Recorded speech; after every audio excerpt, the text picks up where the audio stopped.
E olha só,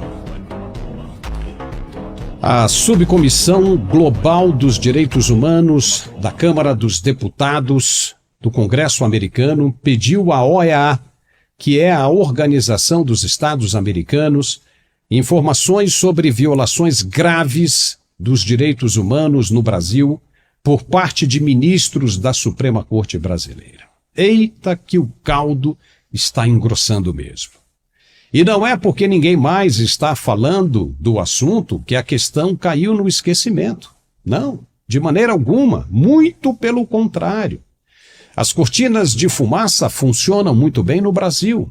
Só que a Comissão Americana tem uma agenda própria sobre esse assunto e que pretende seguir a todo custo, adiante.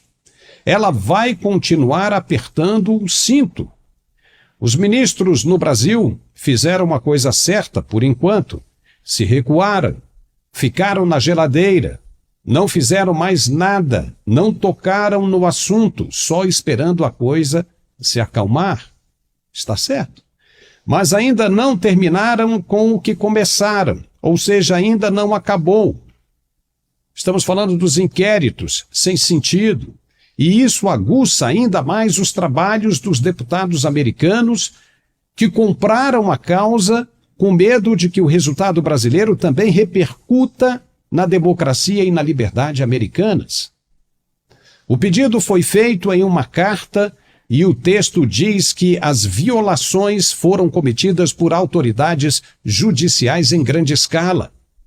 Essa carta é assinada pelo presidente da Comissão de Direitos Humanos, o deputado republicano Chris Smith, e endereçada à presidente da Comissão Interamericana de Direitos Humanos, Roberta Clark, e também ao relator especial para a liberdade de expressão da mesma comissão, na OEA, Pedro José Vaca Villarreal. Além de pedir informações sobre o que a OEA já tem de denúncia e registro, os americanos ainda pedem a abertura de uma outra investigação contra as autoridades brasileiras. Só lembrando que o Brasil é signatário da Corte Interamericana e é obrigado a se submeter às normas apresentadas pela OEA.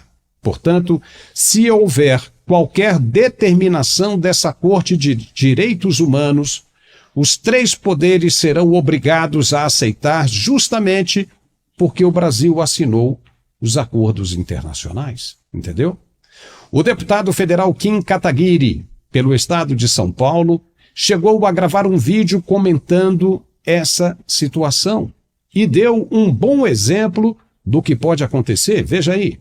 Eu lembro, de outra discussão que nós tivemos recentemente em relação à Corte Interamericana de Direitos Humanos, que são as condenações, e os pedidos de prisão contra Vladimir Putin, Lula ainda quer receber Putin no Brasil, mas existe essa decisão da Corte Interamericana de Direitos Humanos. Lula dizia que não sabia o que era essa corte, mas já acionou a corte várias vezes contra o Bolsonaro, ou seja, mentindo descaradamente, que é o que ele sempre faz. E, por enquanto, o Brasil não pode receber o Vladimir Putin, porque se ele vier ao Brasil, o Brasil possui o dever de obedecer essa decisão da Corte Interamericana de Direitos Humanos de prender Vladimir Putin. E o que o governo Lula está tentando fazer é apresentar um parecer, apresentou um parecer via Advocacia Geral da União do Brasil para que a corte abra uma exceção para que o Brasil possa receber o Putin. Mas se a corte não considera essa exceção, o Brasil não pode receber sem que não seja obrigado a prender o Putin. Da mesma maneira, se houver uma decisão da Corte Interamericana de Direitos Humanos contra abusos do Supremo Tribunal Federal, o Supremo Tribunal Federal tem de submeter a essa decisão. É isso aí. O que o deputado Kim Kataguiri quis dizer é que, se o tribunal entender que os ministros do Supremo, não todos, é claro, cometeram abusos contra os direitos humanos e determinar uma punição, o Supremo estará todo enrolado até o pescoço, pois, de acordo com o que foi assinado, não terá como se recusar, ou seja, terá de cumprir a determinação de punição contra os seus próprios integrantes. Viu o tamanho do problema? A coisa está andando e a passos bem largos. O que o Supremo deveria fazer para poeira baixar rapidamente era liberar logo os presos que aguardam julgamento em cárcere, acusados de um golpe que não existiu. Deixá-los aguardar o julgamento em casa, mesmo que com tornozeleiras eletrônicas, e dar um jeito de encerrar de uma vez por todas essa que ficou conhecida como perseguição sem fim dos que quiseram apenas expressar suas vontades em formas de opinião. Acaba de vez com esse inquérito das fake news e volta a fazer o que foi criado para fazer: apenas ser o Supremo Tribunal Federal, julgando a proteção da Constituição e nada mais. Tem que fazer isso enquanto é tempo, enquanto ainda dá tempo. Caso contrário, aquele que com o ferro feriu, também será ferido.